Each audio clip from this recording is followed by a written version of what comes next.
The moment I saw Margaret Peaton standing in my driveway, wearing that satisfied smirk, I knew she had finally crossed a line she could never uncross. Behind her, a young couple was busy taking photos of my grandfather's lake cabin, while a real estate agent enthusiastically pointed out the charming rustic features of my private dock. A bright red sold sign had been hammered into my lawn, planted right next to the garden gnomes my late wife had placed there 20 years ago. "Tom," Margaret said, her voice dripping with false sweetness, "I'm so glad you could make it for the final walkthrough. The new owners are just thrilled about the potential for modernization." I took a slow sip from my coffee mug, the one that read, "Lake life means leave me alone," and let the silence stretch long enough to make everyone uncomfortable. The real estate agent shifted nervously, sensing something was amiss. The young couple exchanged worried glances. "That's fascinating, Margaret," I finally said, in the calm, even tone I'd perfected over 35 years as a commercial pilot. "There's just one small problem. This property isn't for sale." The smirk on Margaret's face faltered, though only for a moment before she recovered. "Oh, Tom," she said smoothly, "I think there's been some confusion." The HOA received documentation that this property had been abandoned. We followed all proper procedures through the Committee on Lakeside Optimization. I pulled out my phone and dialed my lawyer's number, holding Margaret's gaze the entire time. "Yes, Robert," I said. "I'm going to need you to come to the cabin. Bring the fraud investigation paperwork we discussed. It seems someone has been impersonating a property owner again." The color drained from Margaret's face as I showed the confused real estate agent my deed, driver's license, and 15 years of property tax receipts. Within minutes, the showing was over. The young couple apologized profusely, and Margaret retreated to her golf cart, muttering something about just trying to help maintain property values, but I knew this was far from over. Margaret Peaton had been making my life difficult ever since she became HOA president of Pine Ridge Shores 2 years ago. This fake sale was simply her latest escalation in what had become a war of attrition. It had all started simply enough. I'd inherited my grandfather's cabin on Silver Pine Lake when I was 35, a modest, 2-bedroom structure that had been in our family since 1952. For 15 years, it was my sanctuary, a place to escape the stress of flying commercial jets, and later, after retirement, a haven where I could fish, read crime novels, and enjoy the simple pleasure of being left alone. Pine Ridge Shores had always been a quiet community. Yes, there was an HOA, but old Bill Henderson had run it with a light touch for 20 years, mostly ensuring that nobody painted their houses neon pink or left boats rotting on their lawns. When Bill passed away and Margaret Peaton took over, everything changed.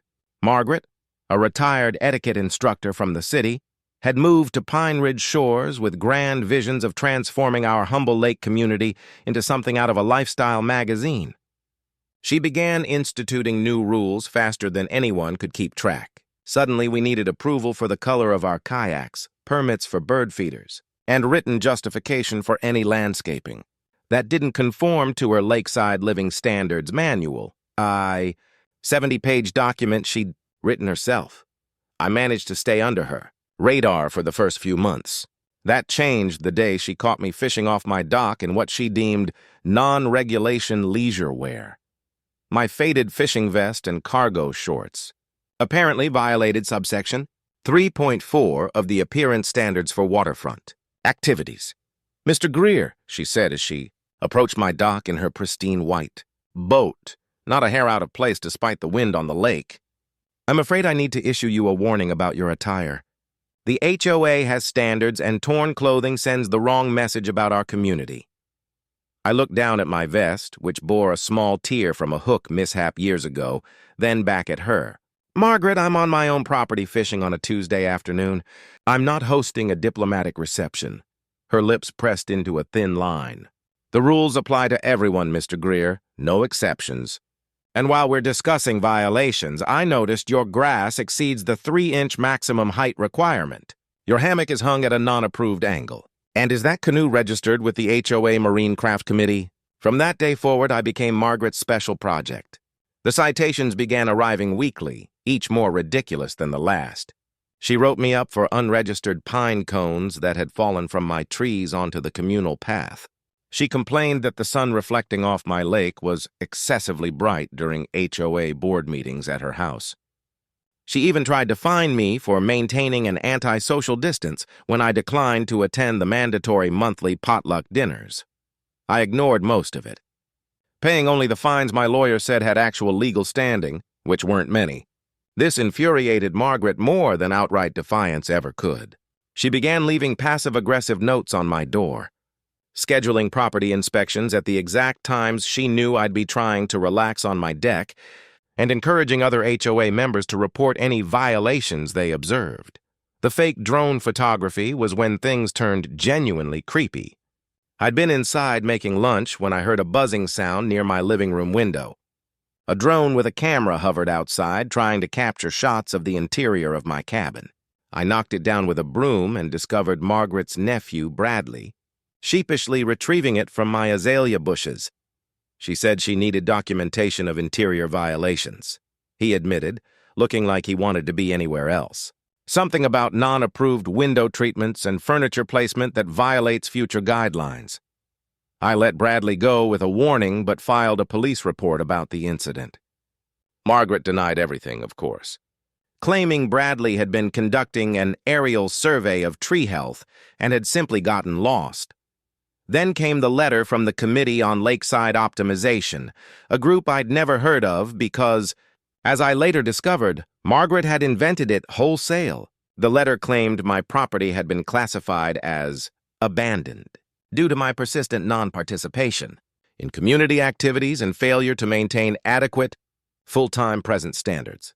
According to this fictional committee, any property not occupied for 330 days per year could be subject to reallocation for community benefit. The letter looked so official, complete with fake signatures and an embossed seal, that I almost believed it myself for a moment. I showed it to Robert, my lawyer, who laughed so hard he nearly spilled coffee on his desk. "Tom, this is fraud, plain and simple. She's created fake documents, impersonated a government entity, and attempted to deprive you of your property rights. We could have had her arrested, but I decided to wait and see how far Margaret would take this charade." I didn't have to wait long. 2 weeks later, while I was back in the city dealing with some medical appointments, she listed my property on 3 different real estate websites, complete with interior photos she'd somehow obtained, probably from that drone incident. The listing described my cabin as a distressed property available for immediate renovation, and listed Margaret herself as the authorized community representative handling the sale. She'd even scheduled showings, telling potential buyers that the current owner, meaning me, had abandoned the property, and that all proceeds would go to community improvement projects, which brings us to that moment in my driveway, with Margaret's scheme unraveling before her eyes. After the disastrous showing, I spent the next hour on the phone with Robert, the real estate agent who'd been duped, and a detective from the county sheriff's office who specialized in property fraud. "Mr. Greer," Detective Morrison said, reviewing the evidence I'd compiled, "this is one of the more brazen cases of attempted property theft I've seen. This woman created an entire fictional committee, forged documents, and attempted to sell property she had no claim to. We'll be filing charges. Within 3 days, Margaret Peaton was served with a cease and desist order, a restraining order preventing her from coming within 500 feet of my property, and notice of a criminal investigation for fraud, impersonation, and attempted grand theft. The real estate websites immediately removed the listings and apologized profusely, but that's when I learned something interesting. My neighbor, Janet Powell, mentioned over the fence that Margaret had been complaining about mounting legal bills. Apparently, this wasn't her first rodeo with questionable HOA enforcement, and several other residents had already filed suits against her for harassment and overreach. "She's bleeding money," Janet confided, with a tone that suggested she wasn't entirely sympathetic to Margaret's plight. "Harold at the coffee shop heard she might have to sell her place to pay for all the lawyers." That's when the idea hit me. Margaret's house was positioned at the only road entrance to our section of the lake. Everyone who lived on our side had to pass her property to get to theirs. It was prime real estate, and more importantly, It came with certain strategic advantages. I made a few calls to my financial advisor, liquidated some investments I'd been meaning to reorganize anyway, and set up an LLC called Serenity Shores Holdings. When Margaret's house quietly went on the market, listed by her attorney to pay for her legal defense, I was ready. The sale went through in 3 days. All cash, no contingencies. Margaret never knew who bought it until the closing was complete. I'll never forget the look on her face when she came to collect her mail one last time and saw me standing on what used to be her front porch. "Hello, Margaret," I said pleasantly. "I thought you should know I'll be making some changes to the property, starting with the access road." Her face went through several shades of red before settling on purple. "You can't do this. I have to use that road to get to my aunt's cabin. There are easement laws." "Funny you should mention property laws," I replied in the same calm tone I'd used during every one of our confrontations. "I've become quite familiar with them recently. As it turns out, the easement for road access expired 5 years ago. Bill Henderson never bothered to renew it because everyone got along so well. But now, well, I think we need to formalize things." I handed her a document Robert had drawn up. "I'm willing to grant you a new easement, of course. The fee is $5,000 per month payable in advance. Oh, and there's a behavioral clause. Any harassment of other property owners, any false citations, any drone incidents, and the easement is immediately revoked," Margaret sputtered, her carefully styled hair actually moving for once. $5,000? That's extortion. "No," I corrected gently. "Extortion is trying to steal someone's legally owned property by creating fake committees and forging documents. This is just business. Fair market value for lake access in this area, according to my research." She stormed off, but I knew she'd be back. Margaret's aunt's cabin was her only remaining connection to the lake community, and she needed that road to access it. In the meantime, I began my improvements to the property. First came the no trespassing signs posted every 6 feet along the property line. Then I had a load of gravel delivered and created a decorative berm across what used to be Margaret's driveway, planting it with native wildflowers that would attract bees and butterflies, 2 things I'd heard Margaret particularly disliked. The fence came next. A beautiful 10-foot privacy fence that ran the entire length of the property line. I made sure it was exactly 1 inch inside my property, perfectly legal and completely impassable. The gate at the road entrance was automated, requiring a code to enter. Margaret tried everything. She called the county, claiming I was blocking emergency access. The fire department came out, reviewed the situation, and confirmed that there were alternate routes for emergency vehicles. She tried to get the other HOA members to pressure me, but it turned out I wasn't the only one who'd been victimized by her reign of terror. "Tom," said George Fitzgerald, who'd once been fined for having the wrong shade of beige on his deck chairs, "I think what you're doing is perfectly reasonable. Maybe Margaret needs to learn what it feels like to have someone make her life difficult for a change." The meditation garden was perhaps my favorite addition. I converted Margaret's former driveway into a Japanese-style rock garden with a small koi pond and several comfortable benches. Early every morning I'd sit there with my coffee, sometimes reading aloud from my crime novels, knowing that Margaret could hear me from her aunt's cabin but couldn't do anything about it. She tried to negotiate, of course. One day she showed up at the gate with what she probably thought was a conciliatory expression, but it looked more like she'd swallowed a lemon. "Tom," she said through the intercom, "this has gone far enough. I'm willing to apologize for the misunderstanding about your cabin if you'll just be reasonable about the road access." "Misunderstanding?" I repeated, genuine amusement in my voice. "Margaret, you tried to sell my house. You created fake documents. You sent a drone to spy on me. That's not a misunderstanding, that's a crime spree." "I was only trying to improve the community," she insisted. "Your property was bringing down values with your casual attitude toward maintenance and community standards." "My grass was 4 inches tall, Margaret. You tried to make me homeless because my grass was 1 inch over your arbitrary limit." She tried a different tack. "What do you want? An apology? Fine, I apologize. Now can we please discuss the road access like civilized people?" I pretended to consider this.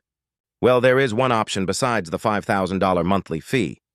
You could write a daily letter of apology, handwritten, no less than 500 words, delivered to my mailbox by 8 a.m. each morning.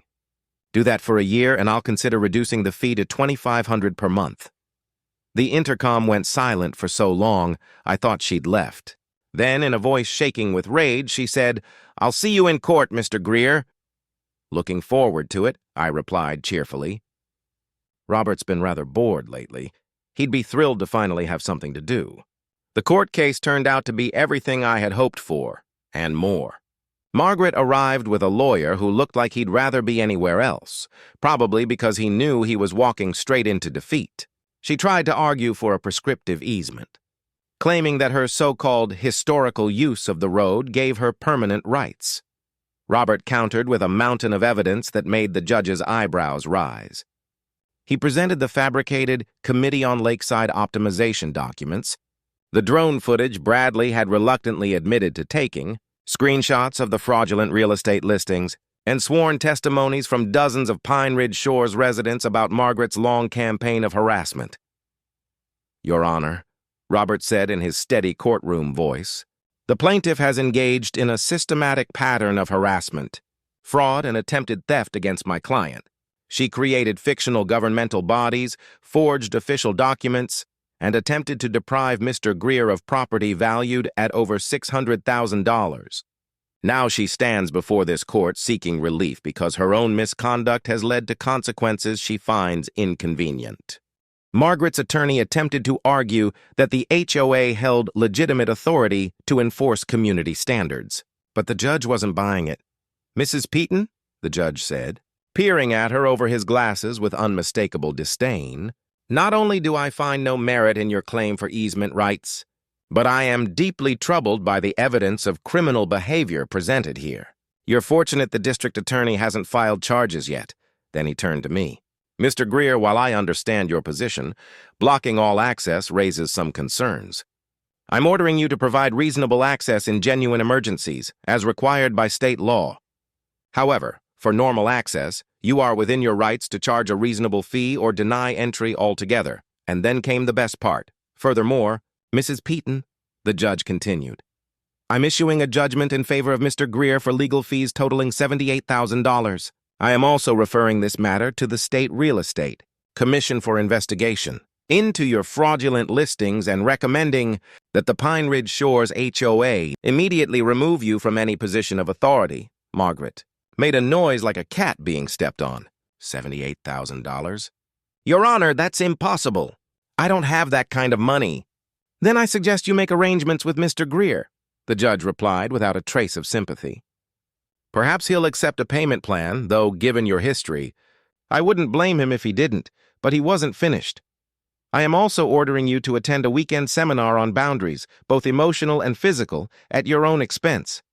The court maintains a list of approved programs. You will provide proof of completion within 90 days, or you'll face contempt charges." Margaret's reaction was unforgettable. Her carefully composed facade shattered completely. Her face turned an alarming shade of purple, and she actually stomped her foot like a child mid-tantrum. "This is persecution!" she cried. "I was trying to improve the community. That man is a menace to property values." The judge's gavel came down hard. "That's enough, Mrs. Peaton. One more outburst, and I'll add contempt of court to your record. Court is adjourned." Outside the courthouse, she tried one last desperate appeal. "Tom, please, the $78,000 plus my existing legal bills, it'll bankrupt me. Can't we work something out?" I stopped and looked at her, the woman who had tried to destroy my peaceful retirement over grass height and hammock angles. "You know what, Margaret? I'll make you a deal. Pay $50,000 in cash and write those daily apology letters for 6 months instead of a year. Take it or leave it." She took it, of course. She had no choice. The apology letters became a daily masterpiece of reluctant remorse, each one more begrudging than the last, but technically meeting the definition of apologetic. My favorite was the one where she spent 490 words describing different types of grass before, tacking on a 10-word apology at the end, the emergency HOA meeting to remove her from. The board was scheduled for the following week. I didn't attend, but Janet filled me in later. Apparently, Margaret tried to filibuster her own removal by reading aloud the entire Lakeside Living Standards Manual, which she herself had written. But the board still voted her out, 27-1, with her as the only dissenting vote. According to Janet, when the results were announced, Margaret stood, pointed at each board member in turn, and declared, "You'll regret this when property values plummet and this community becomes a lawless wasteland of non-conforming mailboxes and unapproved hedge heights." Then she stormed out of the community center, tripped over her own feet in the process, and had to be helped up by the very people she'd just threatened. It was, Janet said with deep satisfaction, the perfect ending to the tyrant's reign. I later turned Margaret's former home into a vacation rental called Serenity Shores Retreat, advertised as a haven for anyone seeking to escape HOA drama and enjoy peaceful lake life. The irony wasn't lost on anyone. Her once pristine living room became my reading library, stocked with the crime novels she'd once cited me for reading too loudly on my own deck. Last I heard, Margaret had moved to a gated community 2 towns over called Pristine Meadows. Within 6 months, she had somehow been elected vice president of their HOA. A friend who lives there told me she's currently leading a campaign to ban wind chimes, claiming they disturb the natural soundscape, and trying to pass a rule requiring all dogs to be trained not to smile, as it projects an inappropriately casual atmosphere. As for me, I still split my time between the city and the lake. But now I have 2 properties to enjoy. I turned the guest house into a small museum displaying Margaret's most ridiculous citations, each one framed for the amusement of renters. The meditation garden has become a popular spot where other Pine Ridge Shores residents sip their morning coffee and swap their own HOA horror stories. Sometimes, on quiet evenings, I sit on Margaret's old balcony with my fishing rod, casting into the lake while wearing my most disreputable cargo shorts and that same torn fishing vest.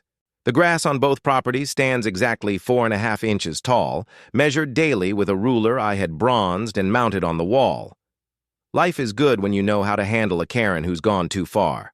The secret is patience, documentation, and remembering that sometimes the best revenge isn't just living well, it's buying your enemy's house and turning it into everything they ever hated. Margaret's $78,000 fine and removal from the HOA board happened just last month. I saw her one final time at the grocery store in town. She turned, walked straight into a display of canned peaches, and sent them rolling in every direction. As I helped the staff gather them, I heard her muttering about inappropriate produce stacking heights while making her hasty escape.